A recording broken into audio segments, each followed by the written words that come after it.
আসসালামু আলাইকুম প্রিয় নবম দশম শ্রেণীর শিক্ষার্থী বন্ধুরা, তোমাদের জন্য ভূগোল ও পরিবেশের প্রথম অধ্যায়ের সকল গুরুত্বপূর্ণ তথ্যগুলো আমি জানিয়ে দিচ্ছি। চলে আসি মূল পড়ায়। আমাদের বাসভূমি হলো পৃথিবী। এরপরে দেখো, মানুষের আবাসভূমি হিসেবে পৃথিবীর বর্ণনাকে ভূগোল বলে। প্রথম জিওগ্রাফি শব্দটি ব্যবহার করেন প্রাচীন গ্রিসের ভূগোলবিদ ইরাটোস্থেনিস। জিওগ্রাফি শব্দটির অর্থ পৃথিবীর বর্ণনা।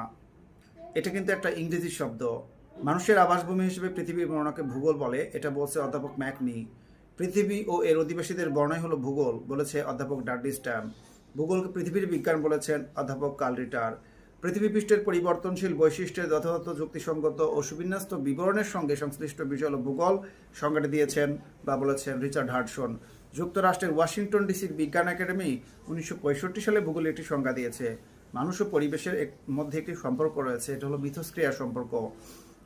এরপরে দেখো, মানুষ ও পরিবেশের মধ্যে মিথস্ক্রিয়ার সম্পর্কে মূলে রয়েছে কার্যকারণের খেলা।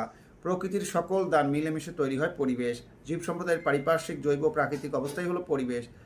পরিবেশ বিজ্ঞানী আর্মসের সংজ্ঞা এটা। স্থান ও কালের পরিবর্তনের সাথে পরিবর্তিত হয় পরিবেশ। ভূগোলের প্রধান কাজ হলো কার্যকারণ উদ্ঘাটন করা।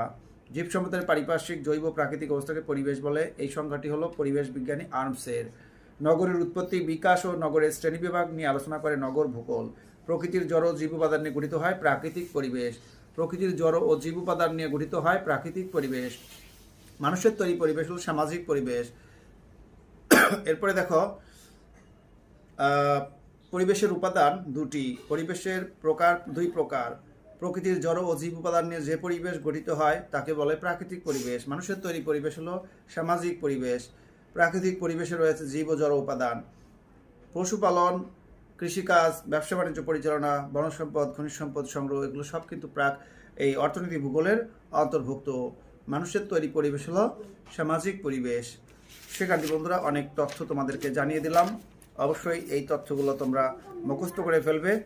আর কয়েকটা তথ্য জানিয়ে দেই। ইরাটোস্থেনিস জন্মগ্রহণ করেন কিন্তু গ্রিসে। তিনি সর্বপ্রথম এই জিওগ্রাফি শব্দটি ব্যবহার করেন এবং সঠিকভাবে পৃথিবীর আয়তন পরিমাপ করেন। অক্ষাংশ দ্রাঘিমাংশ দ্বারা সঠিকভাবে কোনো স্থানের অক্ষাংশ অবস্থান নির্ণয় করেন।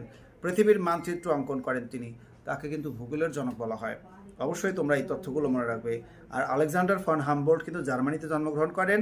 তিনি উদ্ভিজ্জ ভূগোলের ওপর প্রচুর গবেষণা করেন, যার মাধ্যমে জীব ভূগোলের গোড়াপত্তন ঘটে।